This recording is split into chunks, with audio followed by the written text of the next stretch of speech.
我这几天在中国，我就很喜欢，因为我有些地方喜欢的地方是成都的动物园，我看到那些好的熊猫，觉得都蛮好看的。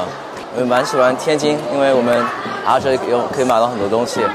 我那几天上了一个课，就是说那个故宫的，因为那个故宫的蛮大的，我听说。然后我以前也去过，但是现在都忘记长什么样子了。So I like China. It's like really fun. My favorite city is probably Chengdu because we got to see the pandas. I haven't learned a lot about Beijing, but I'm looking forward to like the views and the buildings and stuff. Because I hear they're like really advanced in like technology.